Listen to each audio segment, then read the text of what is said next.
ये रहे आपके जायदाद की पेपर्स। आज के बाद मैं आपकी जिंदगी से हमेशा के लिए बेदखल हो रहा हूं। आज के बाद आपका और मेरा कोई रिश्ता ही नहीं है। ना मैं आपका बेटा हूं, ना आप मेरे माँ बाप है। मैं हमेशा के लिए जा रहा हूं। 1 मिनट बेटा, 1 ही महीने की तो बात है। मैं अगली बुकिंग अभी करवा दूं। नहीं, मेरी सजा दुगनी हो सकती है। मैं जेल भी जा सकता हूँ। आप अपने पैसे क्यों बर्बाद करते हैं? हम तुम्हारे दुश्मन नहीं है राहुल। हमने जो किया तुम्हारी भलाई के लिए किया है। हाँ, आपको तो पद्मश्री मिलना चाहिए। आपने अपने इकलौते बेटे को ऐसी सजा दिलवाई है। ना जाने काम मारे वो बुड्ढों के बीच में धकेल दिया मुझे। आज मुझे शक हो रहा है कि आप दोनों मेरे माँ बाप हो भी या नहीं। राहुल, हम तुम्हारे साथ आ रहे हैं। अगर वो जगह जरा भी गलत हुई तो मैं खुद जज साहब से बात करूं। नहीं, बिल्कुल नहीं। एक बार वो भोसले से बात करने भेजा था आपको, उसका नतीजा आज भुगत रहा हूं मैं। अब मैं कोई रिस्क नहीं लेना चाहता हूँ। आप लोग को जो करना था आप लोग ने कर लिया। अब आप मुझे अपने हाल पे छोड़ दीजिए। Thank you very much. Rahul, चल पांडु।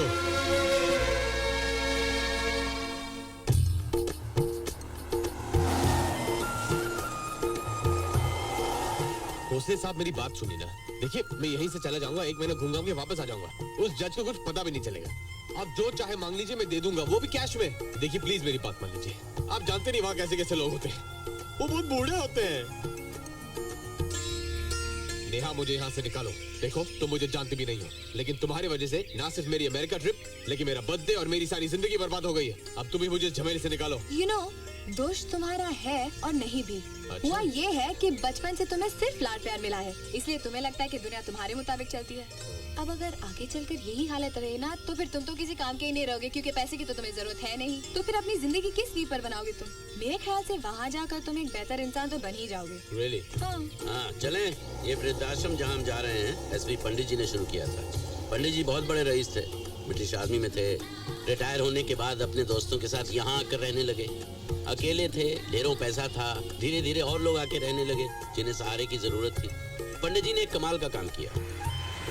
मरने से पहले अपना सारा पैसा, बंगला, प्रॉपर्टी सब वृद्धाश्रम के नाम कर दिया।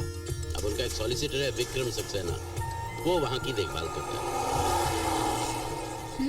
नेहा, तुम भी वहाँ एक पूरा महीना रहोगी? हाँ। ओह, गुड।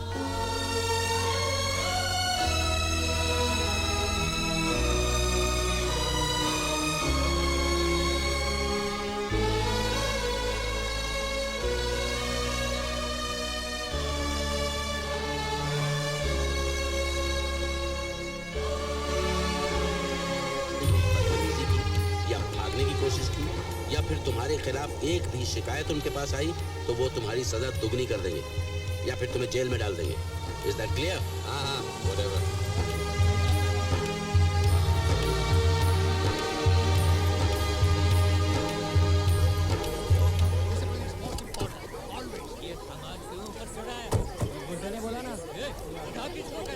पूछ लेते हैं।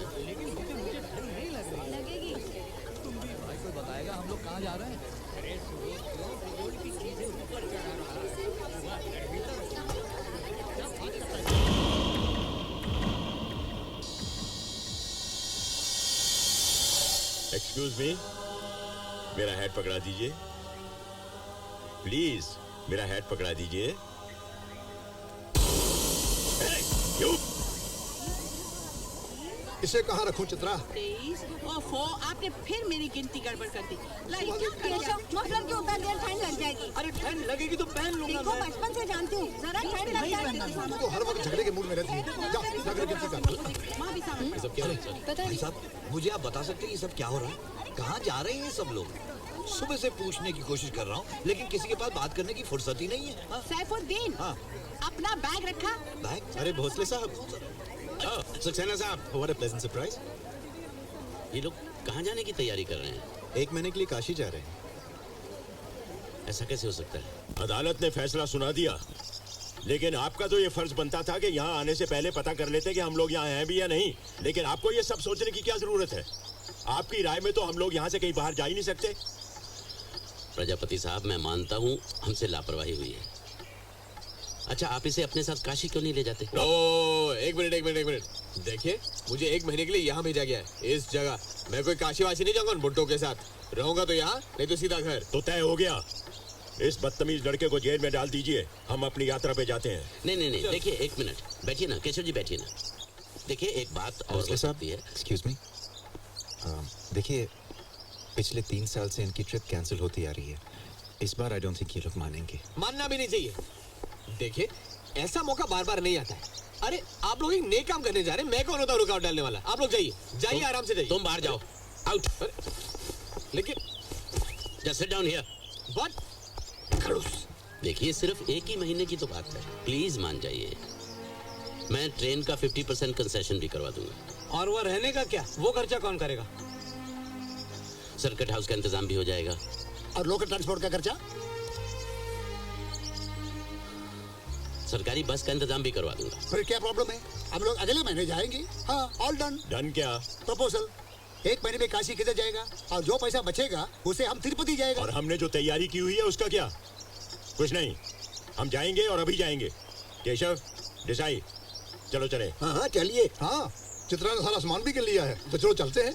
ना जी ना, मैं कहीं नहीं जाती। मैं तो कहती हूँ जाते वक्त अड़चन आ जाए तो बदशगुनी होती है।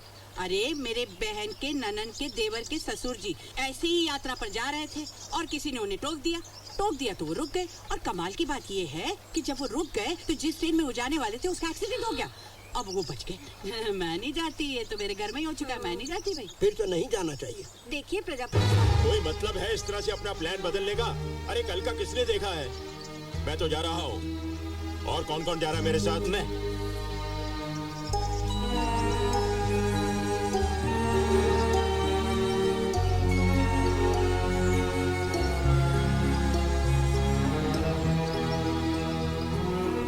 वो क्या है प्रजापति साहब, अब आपके जैसा अमीर नहीं है, इसलिए हम लोगों को पैसे के बारे में सोचना पड़ेगा।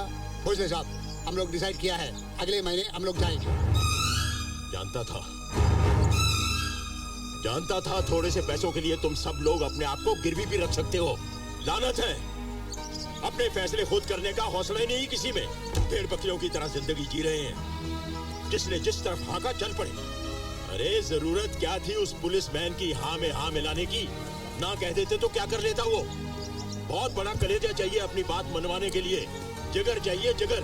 अरे 13 बरस का था जब घर छोड़ने का फैसला किया था। शिप के होल्ड में छुपकर कलकत्ता से बर्मा पहुंच गया था मैं। जिंदगी में सबसे पहला काम पत्थर तोड़ने से शुरू किया था और आखिरी काम हीरो की तिजारत। ये छोटी मोटी रकम का लालच सिर्फ उन लोगों को होता है जिन्होंने कभी पैसा देखा नहीं। लेकिन प्रजापति ने अपनी जिंदगी में बेइंतहा दौलत देखी है। आज भी डायमंड मार्केट में प्रजापति का नाम इज्जत से लिया जाता है। अरे प्रजापति साहब, आप कहीं जा रहे हैं क्या? मेरा दिमाग खराब मत करो सहबू।